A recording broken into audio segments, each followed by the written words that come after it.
Howdy folks, how we going? I'm sitting down doing taster on this fella. Let's get it over here where you can see. So I've got a couple of jars of some water getting ready for some yeast wincing. What I'm tasting is Twang Files number 4, the Mangrove Jack's Irish Red Ale from the pouch.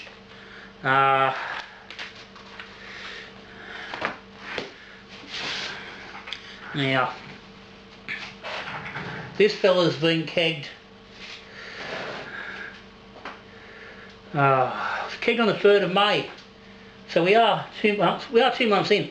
I was actually thinking it hasn't been that long, but yeah, clearly it has. Mind you,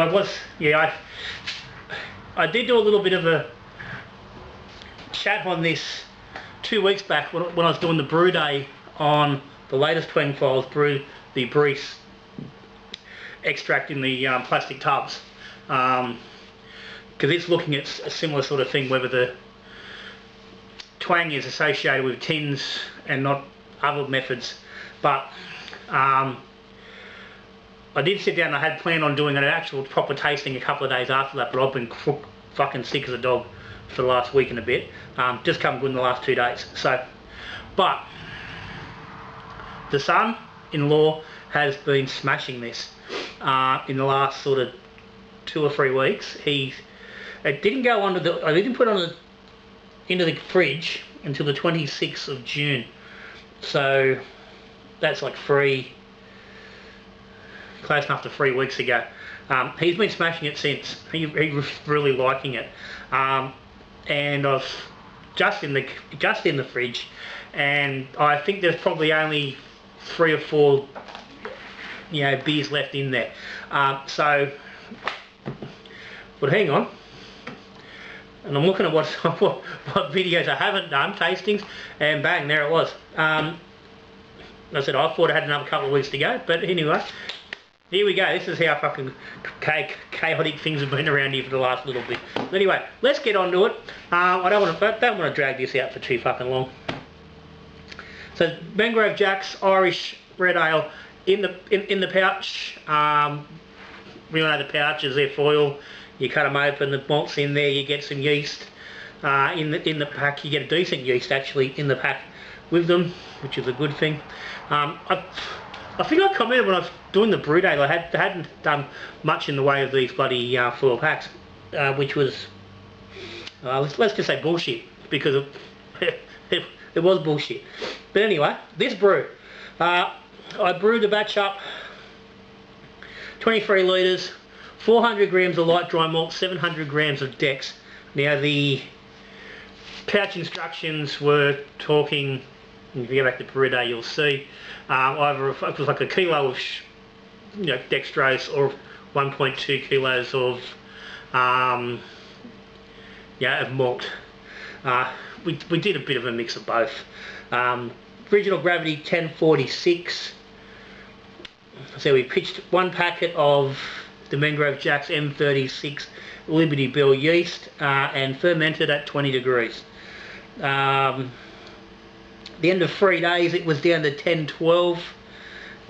Day 5 I dry hopped with 20 grams of EKG, and that's what came in the pack. It had been fermented at that point with no pressure, or a couple of psi to sort of that little bit you sort of have trouble getting a sponge not to hold some amount of pressure, but then added added 17 psi into the dead space.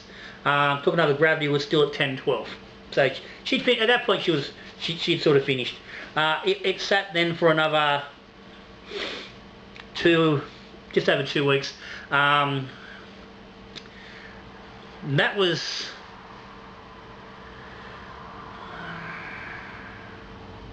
I think I got sick when we went away.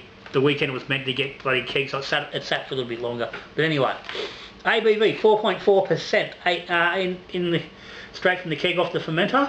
So you'd be looking at 4.9% if you were to do this as a straight kit. It's pulled a nice dense head. It's sort of holding around nicely. It's got quite a rich nose, which is quite malty, toffee and caramel. Very similar sort of nose to what you get with the kit Twang, but it doesn't have the metallic-y sort of note, or the sort of typifies what I sort of associate with the Twang. It's nice. It's clear. You're not going to see it from your side. From your side, it's going to look very, very dark. And it is quite dark, but it is clear. Good carbonation on there.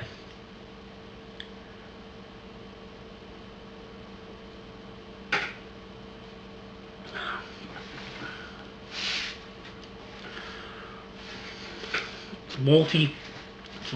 It is rich. There's some caramel notes there, and on that video 2 weeks ago I was sort of talking about that I wasn't getting twang, I was getting more just the weird sort of a flavour.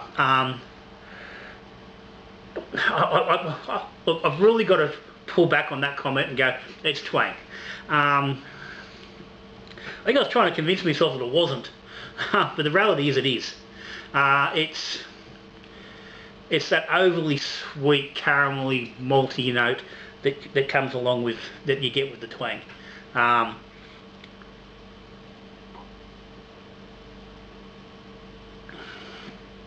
was originally sort of picking it up as a malt flavour, but the reality is, as Twang, it's sitting there on the back on the back palate. It's got that. Got the twangy note. Yeah, we know the the presence of that twang.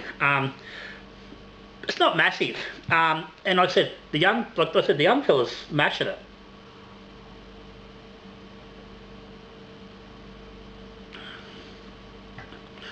And if you can get beyond worrying too much about that twang, there's a solid beer there, and it is solid. It's got good mouthfeel. It's got really nice malt presence. But yeah, it has got the twang. And as I said before, I've had sort of commented that I hadn't really had much experience with the pouches, but I went back and over the last week, because I've been home, I've been fucking sick. So I've had a bit of time, and I've gone through and I've reviewed a lot of the Extravaganza videos. And there's actual free Mangrove Jack's pouches that I've done as part of Extravaganza. I think there was an IPA, a blonde lager,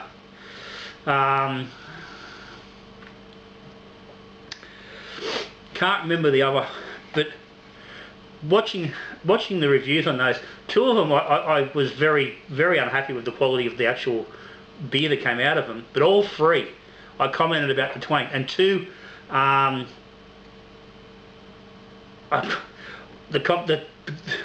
commented that the twang was very, very noticeable, was very severe. And the other thing I had noticed going back over those Extravaganza videos was that a lot of those beers I was letting sit for sort of 6 weeks before I was tasting. I had got into my head that I was tasting, maybe I was tasting these kits a little bit too early, and wasn't giving them time to condition enough for them to settle. Yeah, going through and find that's not really the case. Haven't let them go on possibly quite as long as I could have, but for the most part they were getting 6 weeks, so that should be plenty of time for them to be getting better. But right now, as far as the twang files go, combining this with those couple of videos I've already done, I'm quite confident to say that the twang is still in those pouches. Those pouches aren't a magic cure for kick twang.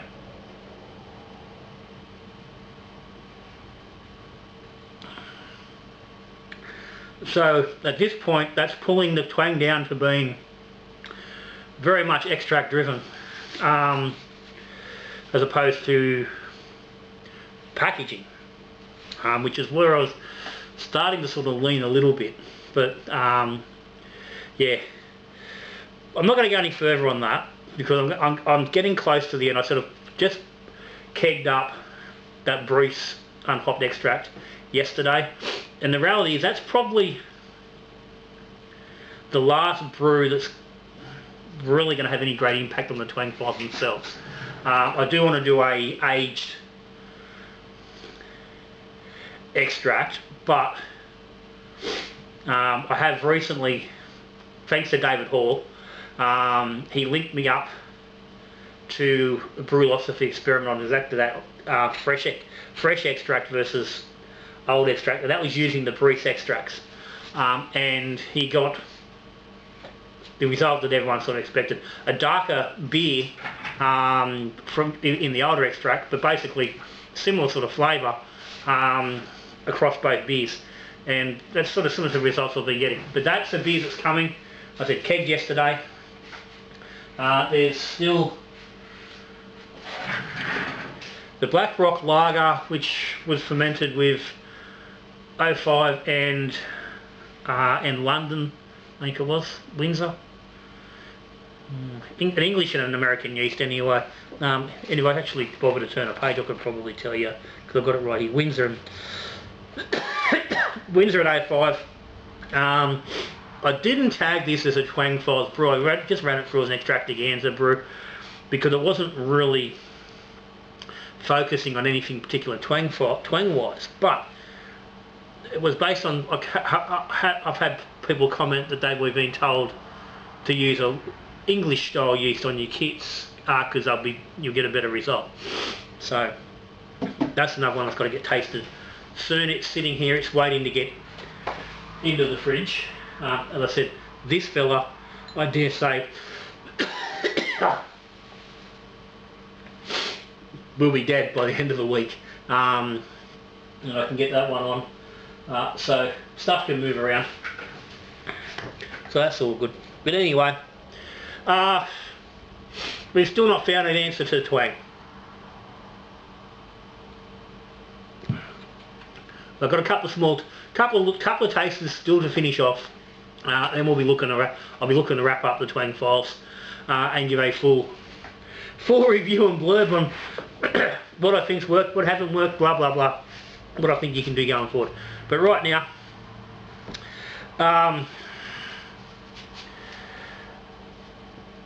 the foil pouch clearly is not the answer. Mangrove Jacks aren't the magic kits that people want to make them out to be either. Clearly, right now they lump into the same category as everything else. Try them out, find ones you like. If you like it, stick with it. I said, son-in-law loves that. He'd probably happily brew that back to back. Me, I'm in no rush to do it again. But anyway, that's me. You got any comments or any questions? Stick it down the bottom. Patreons, thank you guys very much for your support. It's greatly appreciated. As always, it lets me do these experiments and play around with bloody trials and whatnot to help all you guys out at home. If you're interested in becoming a patron or helping Little John out, jump on the link down below. If you subscribe, thank you. If you aren't, think about it. Hit the subscribe button, ring the bell, get notified. You don't miss anything that's going on. If you like the video, give us the old thumbs up. All these things help the channel. But for now, the Twang kicks on. Little John kicks on. So until I see you on the next video, we brew and beer, drinking beer, or talking beer. Good brewing.